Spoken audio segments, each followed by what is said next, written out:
Sistem Super Devouring. Bab 761 Xia Yunyi. Rencana Ye Xuan sangat sederhana. Selama proyeksi lelaki tua itu menghilang, dia bisa membunuh penguasa kota Tianfeng. Lelaki tua itu tampaknya menyadari sesuatu dan berteriak, "Aku Xia Yunyi, jangan membuat kesalahan." Kalimat ini jelas diucapkan kepada Ye Xuan. Siapa Xia Yunyi? Ini adalah pikiran pertama Ye Xuan setelah mendengar kata-kata itu. Namun, kedengarannya dia sangat penting. Sayangnya, Ye Xuan tidak mempercayainya. "Pak Tua, kamu berkolusi dengan sekte hantu. Jika Kaisar mengetahuinya, menurutmu apa yang akan terjadi?" Ye Xuan tiba-tiba meninggalkan bawah tanah dan berteriak. Bang! Lelaki tua itu dengan cepat melancarkan serangan telapak tangan, tetapi tidak mengenai Ye Xuan. Ye Xuan terkena karena dia ceroboh tadi. Tidak mudah untuk memukulnya sekarang. Namun, kata-kata Ye Xuan membuat hati lelaki tua itu bergetar. Sekte hantu adalah kekuatan yang dicari. Jika diketahui bahwa mereka berkolusi dengan sekte hantu, maka 9 klan akan dihukum. Nak, jika kau bersikeras mencari kematian, maka kau tidak bisa menyalahkanku. Tatapan mata lelaki tua itu menjadi semakin dingin. Pak Tua, bunuh aku jika kau berani. Ye Xuan sama sekali tidak takut. Boom, boom, boom. Lelaki tua itu menyerang lagi, dan sebuah telapak tangan besar ditekan ke bawah, tetapi telapak tangan itu selalu kosong. Ye Xuan memiliki keterampilan tubuh dari seni bela diri semi tertinggi, ditambah berbagai percepatan, selama dia memperhatikan, dia masih bisa menghindar. Waktu berlalu sedikit demi sedikit. "Kakek, kapan penolongnya akan tiba?" Tuan Kota Tianfeng bertanya sambil membantu. "Segera, jangan khawatir." Lelaki tua itu menghibur, tetapi wajahnya menjadi semakin muram. Jika pihak lain tidak datang tepat waktu, maka cucunya akan mati. "Pak Tua, awas." Ye Xuan merasa bahwa kekuatan lelaki tua itu semakin melemah.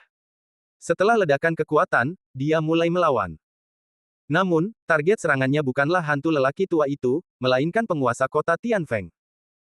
Melihat serangan Ye Xuan yang seperti anjing gila, penguasa kota Tianfeng kesulitan untuk melawan.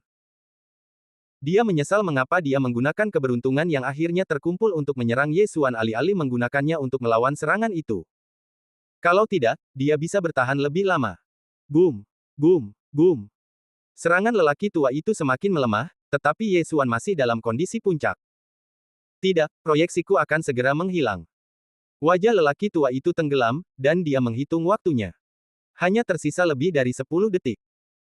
Jika dia tidak bisa membunuh Ye Xuan dalam waktu yang tersisa, dan para ahli tidak datang, maka penguasa kota Tianfeng akan berada dalam bahaya. 10 detik. 9 detik. 8 detik. Bagi orang-orang seperti Ye Xuan, 1 detik sebenarnya sangat lama. Dalam 1 detik, mereka dapat menyerang puluhan kali dan berlari puluhan ribu meter. Namun, kecepatan Ye Xuan sangat mengagumkan, dan kekuatan lelaki tua itu telah berkurang hingga tidak dapat mengancam Ye Xuan. Sekarang, itu merepotkan. "Kakek. Penguasa kota Tianfeng hendak menangis. Aku akan segera ke sana, aku akan segera ke sana." Lelaki tua itu segera menghiburnya. 3 detik. 2 detik. 1 detik. Sayangnya, tuan lelaki tua itu masih belum datang. "Dasar bajingan, jika kau berani menyentuhnya, aku, Xia Yunyi, akan mengulitimu." Lelaki tua itu meraung ke langit. "Aku di sini, datanglah jika kau berani." Ye Xuan menjawab dengan keras. Sebelum dia selesai berbicara, bayangan lelaki tua itu berangsur-angsur memudar dan menghilang. "Kakek." Ketika penguasa kota Tianfeng melihat lelaki tua itu menghilang, dia hampir menangis. "Di mana tuannya?" Ye Xuan mengenakan baju besi emas dengan pola naga, dan seni bela diri yang dipelajarinya adalah tipe pedang, yang hampir tidak dapat melukai Ye Xuan. Selain itu, kecepatan Ye Xuan lebih cepat darinya, jadi dia hanya bisa dikalahkan. "Penguasa kota Tianfeng, sekarang, kau tidak punya penolong." Ye Xuan tersenyum dingin. Penguasa kota Tianfeng memiliki wajah muram dan berbalik serta melarikan diri. Dia tidak bisa melakukan apapun pada Ye Xuan, tetapi Ye Xuan seharusnya tidak dapat membunuhnya dengan mudah, jadi dia masih punya waktu. Ingin pergi? Tidak mungkin. Mata Ye Xuan membelalak. Membelah langit melingkar. Serangan taring serigala. Bagaimanapun, serangan taring serigala adalah keterampilan unik Jenderal Taring Serigala. Itu kuat, sangat cepat, dan yang terpenting, itu dapat membatasi lawan. Saat Ye Xuan menusuk, kepala serigala raksasa menggigit penguasa kota Tianfeng. Meledak. Penguasa kota Tianfeng menebas dengan pisau, dan bilah serta kepala serigala raksasa itu saling bertabrakan, tetapi yang tidak dia sadari adalah bahwa di belakang kepala serigala raksasa itu, ada kepala serigala raksasa lainnya. Kepala serigala raksasa itu membuka mulutnya dan menggigit langsung pinggang penguasa kota Tianfeng, memegang tubuh bagian bawahnya dengan erat. Tidak bagus. Penguasa kota Tianfeng melihat perutnya yang gemuk tertusuk oleh gigi serigala, berdarah, dan wajahnya menjadi pucat. Serangan taring serigala memiliki kekuatan gigitan yang kuat dan juga dapat membatasi tindakan lawan. Ye Xuan tidak berpikir untuk menggunakan trik ini untuk membunuh penguasa kota Tianfeng. Dia segera menggunakan energi sejati yang baru saja pulih untuk membuat beberapa belahan langit melingkar. Alam penguasa kota Tianfeng lebih tinggi daripada wakil penguasa kota, tetapi jika keduanya berada pada level yang sama, pria berbaju perang itu jauh lebih kuat darinya. Penguasa kota Tianfeng tercengang karena gagal mengalahkan serangan taring serigala dengan satu pukulan. Dengan cara ini, dia tidak dapat menghindari gerakan mematikan Ye Xuan. Swiss. Serangkaian suara yang memecah udara seperti hantu yang mengunci jiwa. Penguasa kota Tianfeng sudah putus asa, dan daging di wajahnya yang gemuk bergetar. Kakekku tidak akan membiarkanmu pergi. Penguasa kota Tianfeng menengadah ke langit dan berteriak. Swiss. Retakan udara bundar menyapu kepalanya dan memotong otaknya. Penguasa kota Tianfeng, mati. Berapa umurmu, dan kau masih mencari kakekmu? Ye Xuan sangat meremehkan dan bergegas. Ding, tuan rumah telah menerobos, dan segel kehendak kaisar saat ini adalah 50%. Sistem itu meminta. Namun, sebelum Ye Xuan dapat dengan hati-hati menjelajahi benda-benda di cincin Qiankun penguasa kota Tianfeng, napas yang sangat kuat mendekat dengan cepat. Tidak, mundur. Ye Xuan dengan cepat mengambil tubuh penguasa kota Tianfeng dan kemudian bersembunyi di bawah tanah.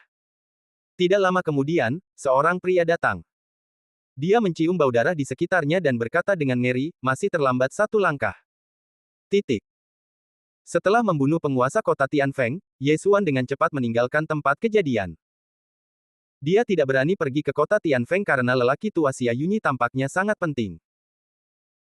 Untungnya, Ye Xuan mengenakan baju besi emas berpola naga sebelum pergi ke rumah penguasa kota, dan mengubah suaranya dengan sengaja, jadi bahkan jika dia melihat Xia Yunyi di wajah aslinya, pihak lain mungkin tidak mengenalinya. Namun, pedang gigi serigala, baju besi emas berpola naga, retakan ruang bundar, serbuan gigi serigala, Del, akan mengungkap identitasnya. Setelah meninggalkan lokasi pertempuran, Ye Xuan menyingkirkan baju besi emas berpola naga, lalu menunjukkan dirinya yang sebenarnya dan mulai memeriksa cincin Qiankun penguasa kota Tianfeng. Namun, dia tidak menemukan apapun. Meskipun petunjuknya sudah rusak, Xia Yunyi adalah kakek dari penguasa kota Tianfeng, dan dia pasti ada hubungannya dengan sekte hantu. Ye Xuan berpikir dalam hati. Karena pihak lain berani menyebutkan namanya dan ingin menakut-nakutinya, dia pasti orang yang berstatus tinggi dan latar belakangnya mungkin tidak biasa. Dia mungkin bisa mengetahuinya hanya dengan bertanya-tanya. Bab 762, Ibu Kota Kekaisaran Sun Flame. Pada saat ini, Ye Xuan kembali ke kota Tianfeng lagi. Pada saat ini, kota Tianfeng sedang kacau karena penguasa kota Tianfeng belum kembali. 3 kata Xia Yunyi baru saja disampaikan ke kota Tianfeng, jadi Ye Xuan tidak akan dicurigai jika dia menanyakan nama ini. Jika Anda tidak bertanya, Anda tidak akan tahu. Begitu Anda bertanya, Anda akan terkejut. Xia Yunyi adalah orang yang populer di sekitar Pangeran ke-7 dari dinasti suci Sun Flame, membantunya mengurus banyak hal. Singkatnya, dia adalah pengurus rumah tangga Pangeran ke-7. Pangeran ke-7 adalah tokoh kuat dalam perebutan posisi putra mahkota dinasti suci Sun Flame dan merupakan salah satu kandidat putra mahkota. Ternyata dia memiliki latar belakang yang begitu besar. Tampaknya semuanya rumit. Ye Xuan menyipitkan matanya. Penguasa kota Tianfeng berkolusi dengan kultus hantu dan bertanggung jawab untuk menyerahkan puluhan ribu lentera hantu kepada kakeknya setiap bulan. Dengan cara ini, Pangeran ke-7 dari dinasti saat ini kemungkinan besar berada di belakang sekte hantu. Apakah kaisar saat ini tidak tahu, atau apakah dia tahu tetapi tidak menunjukkannya? Ye Xuan tidak dapat mengetahuinya. Sekte hantu begitu merajalela sehingga kaisar dinasti api matahari tidak dapat tidak menyadarinya. Namun, putra mahkota akan segera diangkat, jadi para pangeran itu akan bertarung secara terang-terangan dan sembunyi-sembunyi, dan tidak apa-apa untuk menggunakan beberapa trik. Saya akan melakukan yang terbaik untuk memenuhi keinginan terakhir Jenderal Langya, tetapi pihak lain tidak kecil, jadi sebaiknya saya menerobos terlebih dahulu. Ye Xuan berpikir dalam hati, dan kemudian dia bergegas menuju wilayah dinasti api. Meskipun dia memiliki baju besi emas berpola naga, dia membunuh penguasa kota Tianfeng, dan baju besi emas berpola naga pasti akan terekspos, jadi dia tidak boleh mengeluarkannya kecuali jika benar-benar diperlukan. Dan jika Anda ingin memenuhi keinginan terakhir Jenderal Langya, maka Anda harus memiliki kekuatan yang kuat, setidaknya tak terkalahkan oleh setengah langkah tertinggi. Tak terkalahkan di bawah yang tertinggi, ini terlalu jauh baginya. Namun, penjara surgawi adalah tempat yang bagus untuk berlatih. Dia bahkan dapat membunuh para raksasa di penjara surgawi. Siapa lagi yang dapat menghentikannya? Setelah membuat keputusan, Ye Xuan bergegas ke wilayah dinasti api. Kali ini, dia ingin melakukan hal yang besar. Titik. Pada saat yang sama, di dinasti api matahari yang jauh. 7 Istana Kekaisaran. Yang mulia, saya memiliki sesuatu yang penting untuk dilaporkan. Xia Yunyi, yang sebelumnya hampir memukuli Ye Xuan sampai mati, berkata dengan hormat di luar sebuah istana. Saat berikutnya, gerbang istana dibuka. Istana ini adalah kamar tidur pangeran ke-7 dari dinasti suci api matahari. Ada apa? Sebuah suara damai datang dari istana. Xia Yunyi berjalan masuk dengan cepat. Pangeran ke-7 dari dinasti suci api matahari adalah seorang pemuda yang usianya hampir sama dengan Ye Xuan. Dia mengenakan jubah emas dan mahkota emas, dengan sikap seorang atasan. Di sebelahnya berdiri seorang wanita menawan berpakaian hitam. Yang mulia, sesuatu yang buruk telah terjadi. Baju zirah emas bermotif naga dari Jenderal Taring Serigala dari dinasti suci kuno 1000 tahun yang lalu telah muncul. Xia Yunyi segera melapor. Apa? Wajah pangeran ke-7 membeku. Sebelum dia sempat berbicara, wanita berpakaian hitam di sebelahnya berseru, baju zirah emas bercorak naga. Xia Yunyi melirik wanita berpakaian hitam itu dan berkata dengan sedikit kesal, ya, cucuku dibunuh oleh orang yang mengenakan baju zirah emas bercorak naga ini. Seberapa kuat orang itu? Pangeran ke-7 tidak dapat menahan diri untuk bertanya. Kehendak kaisar menyegel tubuhnya sebesar 45%, dan dia muncul di penjara surgawi No. 6. Proyeksi tertinggiku gagal membunuhnya saat itu. Jawab Xia Yunyi. Hanya 45%. Pangeran ke-7 dan wanita berpakaian hitam itu sangat terkejut. Ini agak tidak dapat dipercaya. Bagaimanapun, Jenderal Langya berada di puncak setengah langkah tertinggi saat dia masih hidup. Dia menghilang pada akhirnya. Dikatakan bahwa dia gagal melewati kesengsaraan dan terbunuh oleh kesengsaraan tertinggi. Mengapa dia ingin membunuh penguasa kota Tianfeng? Pangeran ke-7 bertanya dengan rasa ingin tahu. Orang ini membunuh wakil penguasa kota Tianfeng dan menemukan bukti tentang sekte hantu, jadi dia mengikuti petunjuk dan datang ke sini. Kata Xia Yunyi perlahan. Pangeran ke-7 membuka matanya lebar-lebar dan berkata dengan suara tegas, jadi, dia mengetahuinya. Xia Yunyi sangat takut dan buru-buru berkata, Yang mulia, harap bersabar. Cucu saya masih berhati-hati dalam melakukan sesuatu. Biasanya, dia tidak akan meninggalkan bukti apapun. Bagaimana jika ada? Pangeran ke-7 membelalakkan matanya. Xia Yunyi sangat takut hingga dia berkeringat dingin. Saya akan pergi menyelidiki sekarang. Setelah mengatakan itu, dia berbalik dan pergi. Pangeran ke-7 melihat ke belakang dan bergumam, penjara surgawi No. 6 adalah wilayahku. Mungkinkah dia adalah orang pangeran keempat? Yang mulia, orang itu hanya 45% dari kehendak Kaisar Agung. Akan sia-sia memberinya baju besi emas bermotif naga. Dia seharusnya bukan orang pangeran keempat. Wanita berpakaian hitam itu mengingatkan. Itu benar, tetapi ayahku lebih menyukai pangeran keempat. Aku takut dengan ujian putra mahkota ini. Pangeran ke-7 sedikit khawatir. Yang mulia, jangan khawatir. Dengan bantuan hantuku, posisi putra mahkota pasti akan menjadi milikmu. Wanita berpakaian hitam itu menghibur. Pangeran ke-7 mendengus dingin, kapan penjaga hantu yang kau sebutkan itu akan muncul? Siapapun yang menggunakan teknik rahasia untuk naik pangkat akan memiliki tato hantu. Jika tidak dihilangkan, maka mereka akan menjadi tikus yang menyeberang jalan. Setelah beberapa saat, ketika aku mengajari para master untuk menghilangkan efek samping ini, para penjaga hantu itu akan menjadi seperti orang biasa. Titik. Dinasti Suci Api Matahari, Penjara Surgawi No. 6. Saat ini, 7 hari telah berlalu sejak Ye Xuan membunuh penguasa kota Tianfeng. Selama 7 hari ini, Ye Xuan telah membunuh orang-orang di dinasti suci api, dan dia ditingkatkan lagi. Tubuh tertutup kehendak Kaisar Agung sudah 55%. Pada saat yang sama, keberuntungan di kepalanya juga ditingkatkan menjadi ungu. Keberuntungan ungu tampaknya dapat langsung ditukar dengan gelar Markis. Mata Ye Xuan berbinar. Gelar Markis tidaklah rendah, karena penguasa kota Tianfeng hanyalah seorang Markis. Namun, ia tidak dapat memperoleh teknik rahasia peningkatan keberuntungan yang digunakan oleh penguasa kota Tianfeng hari itu, yang sangat disayangkan. Pada saat itu, ia tiba di kota utama lainnya di penjara surgawi No. 6. Setelah menukar keberuntungan ungu dengan Ordo Markis, ia meninggalkan penjara surgawi No. 6. Pertama-tama ia kembali ke makam jenderal untuk meningkatkan wilayah klonnya, dan kemudian pergi ke ibu kota kekaisaran lagi. Kali ini, ia akan menyelidiki secara mendalam perut musuh. Ibu kota kekaisaran setiap negara sangat dalam. Terlebih lagi, kali ini kultus hantu juga terkait dengan pangeran ketujuh dari dinasti suci api matahari. Segera, Ye Xuan tiba di ibu kota kekaisaran api matahari. Wilayah ibu kota kekaisaran ini adalah yang terbesar yang pernah dilihatnya. Konon katanya ada puluhan juta orang yang tinggal di ibu kota kekaisaran Sun Flame. Bagaimanapun juga, itu adalah tempat tinggal Kaisar Dinasti Suci Sun Flame dan para pejabat tinggi.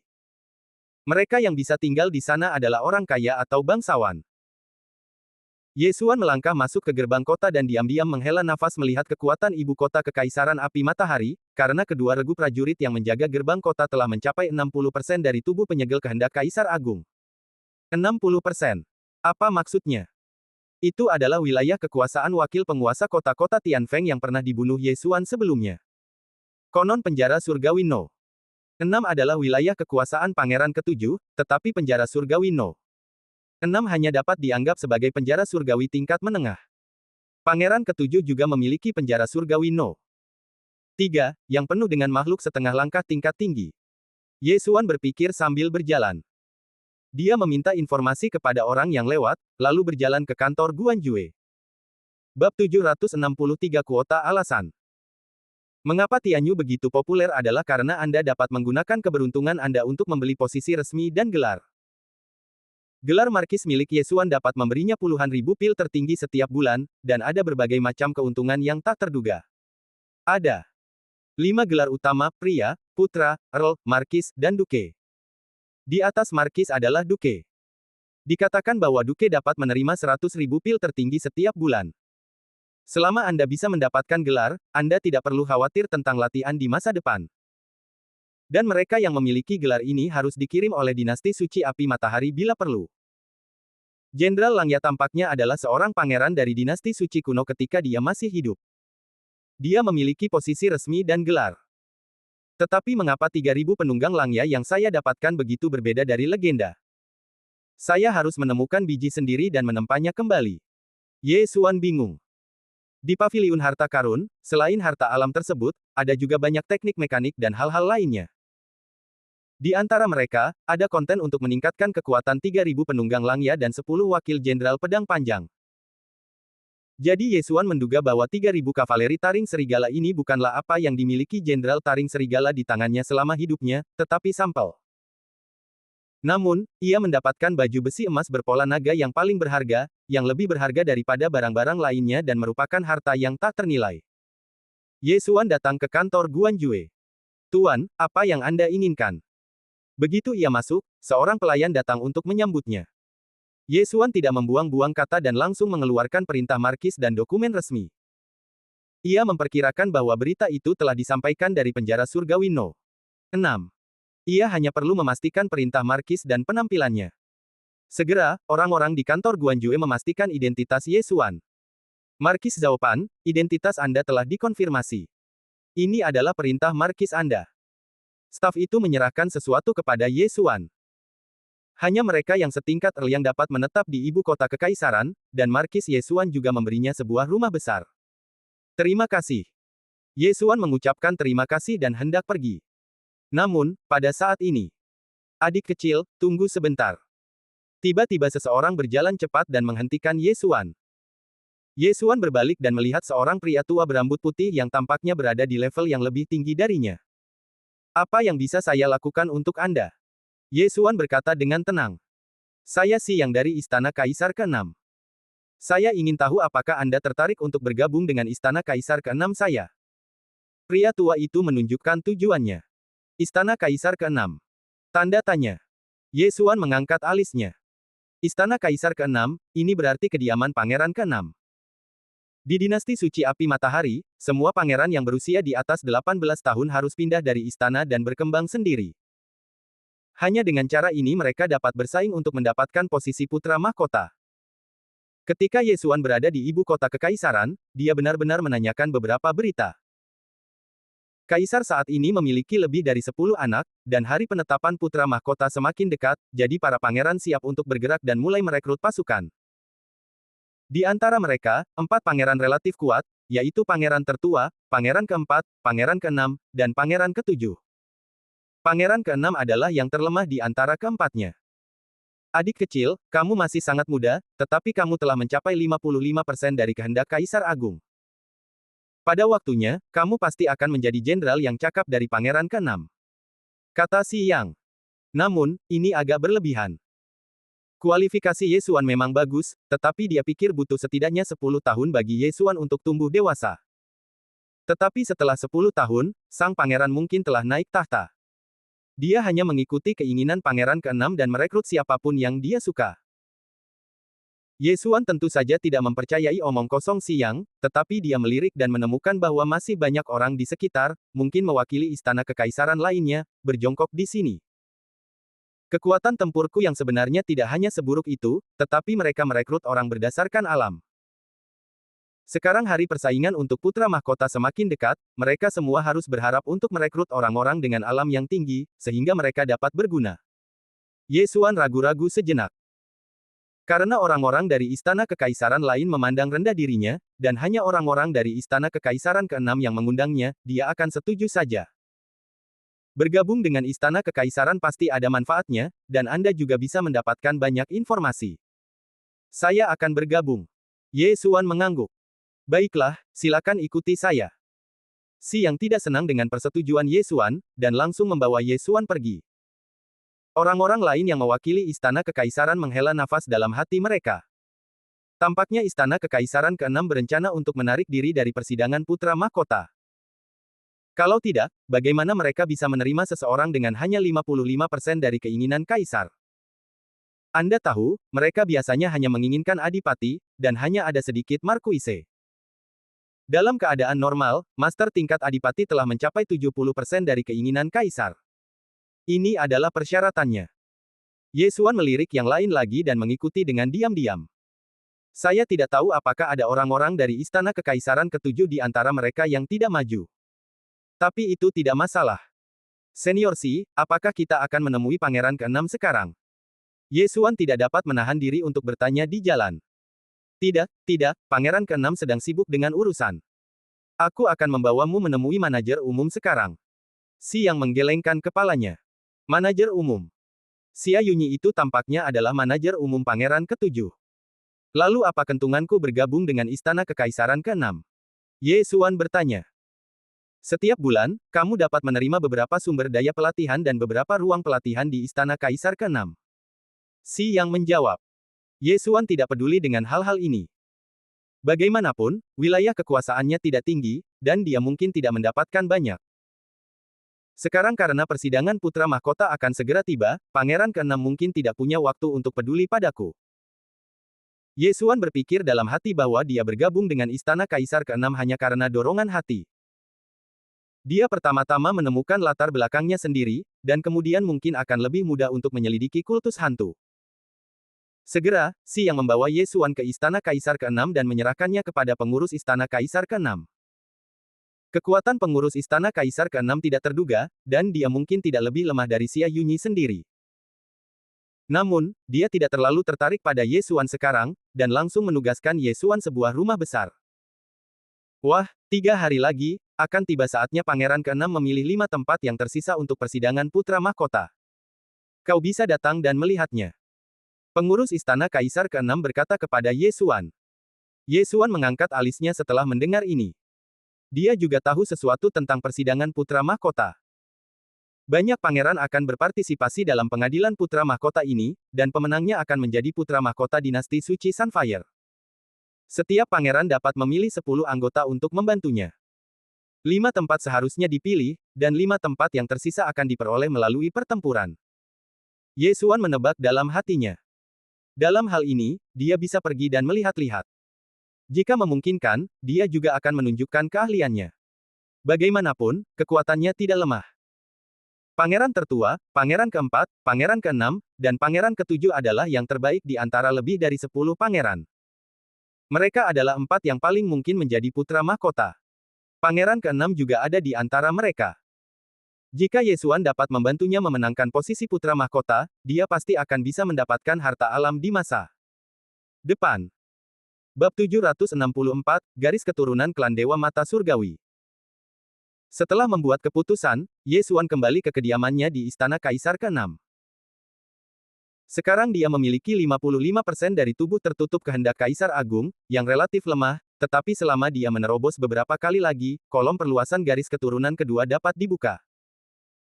Kolom perluasan garis keturunan pertama adalah garis keturunan tambahan, dan kolom perluasan garis keturunan kedua adalah garis keturunan fisik. Ye Xuan telah memilih garis keturunan fisik kedua, yang merupakan garis keturunan fisik yang berkembang, yang sangat bagus. Garis keturunan fisik ini disebut garis keturunan klan Dewa Mata Surgawi. Selama Anda mendapatkan hal-hal tertentu, Anda dapat membuka mata surgawi. Memiliki mata wawasan yang dapat mengingat segalanya dan melihat melalui esensi segalanya. Mata ilusi yang dapat memberikan ilusi. Mata kontrol yang dapat mengendalikan musuh. Mata nirwana dengan kekuatan serangan yang sangat kuat. Dan mata keabadian yang dapat mengubah titik-titik vital menjadi mata. Efek mata surgawi ini dapat dibuka selama Anda mendapatkan hal-hal tertentu. Selain itu, ada juga mata persepsi, mata kekosongan, mata kecemerlangan, dan sebagainya. Alasan mengapa Ye Xuan tidak langsung memilih darah klan Dewa Mata Langit sebelumnya adalah karena hal-hal yang dibutuhkan terlalu berharga, dan harga darah ini jauh lebih tinggi daripada garis darah Dewa Binatang. Pada saat ini, Ye Xuan sudah membuat rencana dalam benaknya. Raih tempat dalam persidangan putra mahkota, lalu buka darah klan Dewa Mata Langit, dan bantu pangeran ke-6 mengambil posisi putra mahkota. 3 hari berlalu dengan cepat. Ketika hari keempat tiba, Ye Xuan keluar lebih awal, karena hari ini pangeran ke-6 perlu memilih 5 orang yang tersisa untuk berpartisipasi dalam persidangan putra mahkota bersamanya. Pada saat ini, ratusan master telah berkumpul di tempat pelatihan seni bela diri Istana Kaisar ke-6. Orang-orang ini semua adalah master yang direkrut oleh Pangeran ke-6. Yang lemah memiliki tubuh yang disegel oleh kehendak Kaisar, dan yang kuat sudah 70% hingga 80%. Ye Xuan masuk, dan dia melihat sekeliling dan melihat bahwa manajer umum Istana Kaisar ke-6 sudah ada di tempat, dan di sebelahnya, ada seorang pemuda mengenakan kostum naga emas. Pemuda itu cukup tampan, dengan alis tajam dan mata cerah, dan sosok ramping. Dia samar-samar memancarkan aura seorang atasan. Dia pasti pangeran ke-6. Tempat latihan seni bela diri cukup berisik, dan banyak orang membicarakan orang lain. Ada ratusan orang yang datang kali ini, tetapi mereka bersaing untuk mendapatkan 5 tempat. Persaingannya sangat ketat. Ketika saatnya tiba, pelayan di sebelah pemuda berpakaian emas, pangeran ke-6, melangkah maju, dan dalam sekejap, seluruh tempat latihan seni bela diri menjadi sunyi. Semuanya, pangeran ke-6 masih kekurangan 5 orang, dan kelima orang ini akan dipilih hari ini. Ujian putra mahkota ini sangat penting. Jika Anda dapat membantu pangeran ke-6 naik ke tahta putra mahkota, maka semua orang yang hadir akan diberi hadiah. Pelayan istana pangeran ke-6 berkata dengan keras. Semua orang yang hadir mendengarkan dengan saksama. Mereka semua tahu karakter pangeran ke-6, jadi mereka semua datang untuk bergabung dengan pangeran ke-6. Namun, jika ingin menang di antara lebih dari 10 pangeran, masih ada beberapa rintangan yang harus diatasi. Itu tidak semudah itu. Aku tidak akan menyia-nyiakan kata-kataku. Ini adalah daftar 5 pengawal pribadi yang mulia pangeran ke-6. Selama kamu bisa mengalahkan salah satu dari mereka, kamu bisa mendapatkan tempat. Tentu saja, bahkan jika kamu tidak cukup kuat, selama yang mulia pangeran ke-6 menyukaimu, kamu bisa mendapatkan tempat. Bagaimanapun, ujian ini membutuhkan orang-orang yang bijak dan pemberani, bukan orang-orang yang gegabah. Kepala Istana Kaisar ke-6 berkata dengan keras, dan 5 pria besar berjalan ke tempat latihan seni bela diri. Kelima pria ini kuat dan tegap, dengan wajah yang kuat. Mereka semua adalah pengawal pribadi yang mulia Pangeran ke-6, dan tubuh mereka disegel dengan keinginan kaisar hingga 70%. Mereka cukup kuat. Setelah melihat kelima pria ini, sebagian besar orang yang hadir menyerah. Bagi mereka yang tubuhnya disegel dengan kehendak kaisar hingga kurang dari 70%, pergi ke arena untuk menantang sama saja dengan mencari kematian. Ratusan orang langsung berkurang menjadi lebih dari 10 orang. Setiap orang hanya punya satu kesempatan untuk menantang. Kepala Istana Kaisar ke-6 mengingatkannya, siapa yang akan datang lebih dulu? Aku. Begitu suara Kepala Istana Kaisar ke-6 jatuh, salah satu dari mereka langsung mengorbankan pisau besar dan berjalan keluar dari kerumunan. Pada saat itu, seseorang mengenalinya. Ini adalah pendekar pedang gila Cao Bao yang baru saja datang untuk bergabung dengan Yang Mulia Pangeran ke-6 kemarin. Dia telah menyegel tubuhnya dengan kehendak Kaisar Agung hingga 80%. Di antara orang-orang yang hadir, dialah yang memiliki alam tertinggi. Aku juga pernah mendengar tentang pendekar pedang gila Cao Bao. Dikatakan bahwa dia sangat terkenal di penjara surgawi No. 3. Pasti tidak akan menjadi masalah baginya untuk mendapatkan tempat. Pendekar pedang gila Cao Bao berjalan keluar dan menunjuk dengan santai, itu kamu. Penjaga yang disebutkan namanya berjalan keluar, masih dengan wajah tegas. Para pengawal pangeran sebenarnya adalah prajurit yang sudah mati. Selama Pangeran ke-6 memberi perintah, mereka akan langsung bunuh diri tanpa ragu-ragu, apalagi menghadapi lawan yang 2 tingkat lebih tinggi dari mereka. Mari kita mulai. Kata manajer umum Pangeran ke-6. Meskipun ranah Cao Bao tinggi, dia masih harus melalui formalitas. Aku tidak perlu menggunakan pisau untuk menghadapimu.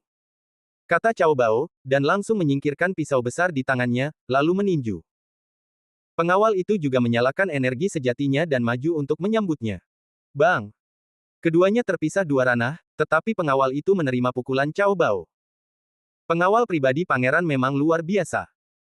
Mata Cao Bao berbinar, dan saat berikutnya, tinjunya tiba-tiba meledakkan ledakan energi, langsung meledakkan lawan. Semua orang yang hadir terkejut. Cao Bao jelas tidak meninju, jadi mengapa lawannya terlempar ke belakang?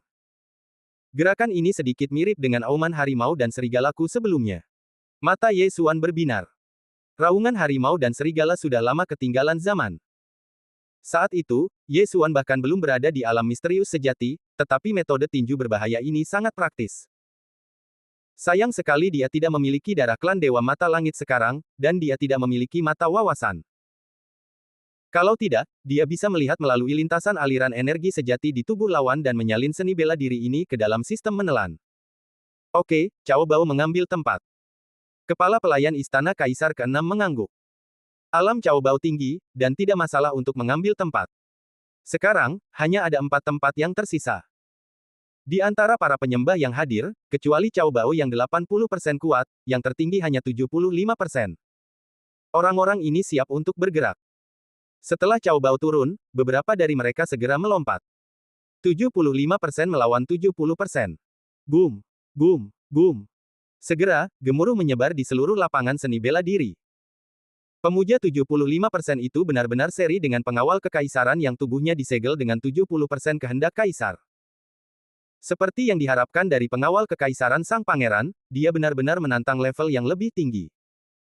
Tentu saja, bagaimana kamu bisa melindungi Pangeran ke-6 tanpa kemampuan? Oh, dia tampaknya kalah. Semua orang mulai memusatkan perhatian mereka. Pada saat ini, salah satu dari 2 orang di lapangan telah tertinggal dan akan kalah. Tetapi yang mengejutkan adalah bahwa orang ini bukanlah anggota pengawal kekaisaran, tetapi penantang. Boom! Dengan suara teredam, pemuja yang tubuhnya disegel dengan 75% kehendak kaisar itu terlempar keluar dari medan seni bela diri. Bab 765 titik terakhir. Wajah pemuja itu muram. Dia tidak menyangka bahwa dia, yang menekan lawan di alam, tidak mendapatkan 1 titik pun. Sayang sekali. Saat ini, masih ada 4 titik. Selanjutnya, orang-orang naik ke panggung satu demi satu, tetapi kebanyakan dari mereka berada di 75% hingga 70% dari alam. Setelah 8 ronde, hanya 3 orang yang berhasil dalam tantangan tersebut. Sekarang, hanya ada 1 titik yang tersisa. Saatnya naik ke panggung. Mata Ye Xuan berbinar dan dia langsung melompat ke tempat latihan bela diri. Namun, setelah kaki depannya mendarat, orang lain mendarat, seorang pria paruh baya. Wah, ini bukan tempat untukmu naik, keluarlah. Pria parubaya itu sangat sombong, karena dia bisa merasakan bahwa napas Ye Xuan tidak kuat, dan diperkirakan dia bahkan tidak mencapai 60%. Di alam ini, berani menantang di atas panggung. Mencari kematian. Semuanya ada yang datang pertama, dilayani pertama, harap tunggu sampai aku menantangmu. Ye Xuan tersenyum acuh tak acuh dan melangkah maju. Dasar bocah sombong, Tuan. Bocah ini mengganggu ketertiban di atas panggung. Aku akan membantumu untuk menghancurkannya. Pria parubaya itu mendengus dingin dan bergegas menuju Ye Xuan. Menghadapi serangan mendadak itu, Ye Xuan langsung menggunakan pedang Lingqi dan menyerang secepat kilat. Bang! Cahaya pedang itu langsung menebas dada pria parubaya itu dan meledakkannya. His! Banyak orang yang hadir menghirup udara dingin. Mereka mengira Ye Xuan akan hancur oleh pukulan pihak lain. Tanpa diduga, pria parubaya itu hanyalah macan kertas, sangat rapuh. Tidak, bukan karena dia rapuh, tetapi kekuatan Ye Xuan luar biasa. Di ibu kota kekaisaran ini, orang tidak bisa menilai orang dari penampilannya. Pangeran lain juga memiliki orang-orang muda yang kuat di bawah komando mereka. Beberapa orang berpikir dalam hati. Serangan ini meninggalkan kesan yang mendalam pada orang-orang di sekitar, karena jika pedang ini ditebaskan pada mereka, itu akan cukup untuk membunuh mereka seketika. Oh! Pangeran ke-6, yang tidak mengucapkan sepatah kata pun dari awal hingga akhir, tiba-tiba mengangkat alisnya. Bahkan dia tidak menyangka Ye Xuan memiliki kekuatan seperti itu. Itu langka. Manajer umum Zuo, siapa orang ini? Pangeran ke-6 tidak dapat menahan diri untuk bertanya. Ini. Manajer umum istana ke-6 melirik Ye Xuan, berpikir dengan hati-hati, dan berkata, sepertinya dia dibawa kembali oleh si yang 3 hari yang lalu. Dia orang yang berbakat. Aku ingin tahu apakah dia bisa mendapatkan tempat ke-10. Pangeran ke-6 tersenyum tipis. Ada banyak kesempatan dalam ujian putra mahkota. Dia menginginkan tidak hanya orang-orang yang bijaksana dan pemberani, tetapi juga mereka yang memiliki potensi, seperti Ye Xuan, seorang jenius yang telah melampaui tantangan 3 tingkat. Jika Ye Xuan mendapat kesempatan dalam ujian putra mahkota, kekuatannya akan meningkat pesat, dan dia bisa menjadi jenderal hebat di bawah komandonya. Setelah ditebas oleh Ye Xuan, pria parubaya itu juga tampak jelek dan menghilang ke kerumunan, tidak berani berbicara omong kosong lagi. Anak muda, ini adalah tempat terakhir, kamu harus memanfaatkannya dengan baik. Manajer umum istana ke-6 berkata. Baiklah. Ye Xuan mengangguk sebagai jawaban. Hanya ada satu target tantangan yang tersisa di tempat latihan seni bela diri, jadi Ye Xuan tidak punya pilihan. Penjaga terakhir melihat Ye Xuan juga mengeluarkan senjatanya dan menebas seorang pria parubaya yang setingkat dengannya, jadi dia tidak berani ceroboh dan juga mengorbankan senjata dewa kuasi tertinggi. Tempat terakhir ini milikku. Mata Ye Xuan berbinar dan dia memimpin. Meskipun wilayahnya 3 tingkat lebih rendah, dia memiliki berbagai garis keturunan di tubuhnya. Yang terpenting adalah jika dia meledak dengan kecepatan penuh, lawan tidak dapat mengimbangi kecepatannya sama sekali. Pah! Pah! Pah! Pah! Pah! Kaki Ye Xuan berganti dengan cepat di tempat latihan seni bela diri, dan kecepatannya begitu cepat sehingga mengejutkan seluruh penonton. Begitu cepat, bocah ini memiliki masa depan yang tidak terbatas. Pangeran ke-6 terkejut. Saat ini, dia sudah membuat keputusan di dalam hatinya. Bahkan jika Ye Xuan kalah, dia akan memberikan tempat terakhir ini langsung kepada Ye Xuan. Namun, Ye Xuan tidak membutuhkannya. Bang! Pertarungan baru dimulai selama 2 detik, dan sesosok terbang keluar dari arena, dan yang masih berdiri di atas arena adalah Ye Xuan. Ye Xuan, menang. Oke, tempat ke-10 dipastikan. Kepala pelayan istana Kaisar ke-6 bereaksi dan berteriak keras. Dia mengatasi 3 tingkat tantangan dan mengalahkan lawannya dalam 2 detik. Selain itu, lawannya adalah pengawal pribadi sang pangeran. Kekuatan Ye Xuan sudah cukup. Setelah mengalahkan lawan, Ye Xuan juga menghela napas lega. Mengambil tempat di persidangan sang pangeran hanyalah langkah pertama dari rencananya. Oke, semuanya bubar, 5 orang tetap di sini. Kata kepala pelayan istana Kaisar ke-6. Ratusan orang meninggalkan tempat latihan seni bela diri dengan agak tidak berdaya. Bukannya mereka tidak ingin membantu pangeran ke-6, tetapi mereka tidak memiliki kekuatan. Segera, hanya ada kurang dari 10 sosok yang tersisa di tempat latihan seni bela diri. Dalam 7 hari, ujian Putra Mahkota akan dimulai. Saya yakin kalian semua tahu betapa pentingnya hal itu. Jika kalian membutuhkan sesuatu dalam 7 hari ke depan, kalian bisa datang kepadaku. Setelah manajer istana ke-6 selesai berbicara, dia mengeluarkan beberapa cincin Qiankun dan menyerahkannya kepada Ye Xuan dan keempat orang lainnya. Ada beberapa konten tentang ujian Putra Mahkota di dalam cincin Qiankun, serta sebuah artikel berjudul Naga Keberuntungan Qiankun. Kalian seharusnya pernah mendengar tentang seni bela diri naga keberuntungan Qiankun. Setelah mempraktikkannya, kalian dapat memanggil keberuntungan naga yang tersimpan untuk meningkatkan efektivitas tempur kalian. Ye Xuan mengambil cincin Qiankun. Sebelumnya, dia membunuh penguasa kota Tianfeng, tetapi dia tidak dapat memperoleh metode berkat keberuntungan. Namun, naga keberuntungan Qiankun ini jelas lebih kuat daripada berkat keberuntungan itu. Ujian Putra Mahkota dibagi menjadi 3 tahap. Yang pertama adalah pertempuran untuk mendapatkan kekayaan naga. 10 orang di bawah setiap pangeran memegang perintah pangeran dan memasuki alam rahasia. Pada akhirnya, mereka diberi peringkat sesuai dengan jumlah total kekayaan naga. Ye Xuan melihat sekilas. Dalam 2 tahap pertama ujian Putra Mahkota, para pangeran tidak berpartisipasi secara langsung. Semuanya diselesaikan oleh 10 orang. Hanya pada tahap terakhir mereka bergabung dalam pertempuran. Ada 7 hari tersisa. Jika Anda dapat meningkatkan kultivasi Anda, itu akan sangat membantu Yang Mulia Pangeran ke-6. Jika Anda membutuhkan sesuatu, Anda dapat menulisnya kepada saya sekarang. Selama itu masuk akal, saya akan mencoba yang terbaik untuk memenuhi kebutuhan Anda. Kepala pelayan istana ke-6 berkata. Mata Cao Bao dan yang lainnya berbinar, dan mereka segera mengeluarkan kertas dan pena untuk menuliskan apa yang mereka butuhkan untuk kultivasi. Ye Xuan melakukan hal yang sama, karena ini adalah kesempatan sekali seumur hidup. Sekarang kolom perluasan garis keturunan kedua dapat segera ditukar, dan bahan-bahan alam dan harta karun yang dibutuhkan oleh klan Mata Langit tidak tersedia di penjara surgawi ke-6. Ye Xuan tidak membuang-buang kata dan mulai menuliskan hal-hal yang dibutuhkannya. Cao Bao selesai menulis terlebih dahulu dan menyerahkannya. Baiklah, aku bisa mendapatkan semua yang kau butuhkan. Manajer umum Pangeran ke-6 mengangguk. Ketiga orang lainnya juga meminta banyak uang kali ini. Namun, barang-barang yang mereka butuhkan sangat berharga bagi mereka, tetapi bagi Pangeran ke-6, barang-barang itu benar-benar setetes air di lautan. Akhirnya, ketika Ye Xuan menyerahkan daftar itu kepada manajer umum Pangeran ke-6, yang terakhir tidak dapat menahan diri untuk tidak mengangkat alisnya. Anak muda, aku hanya mendengar satu dari hal-hal yang kau tulis.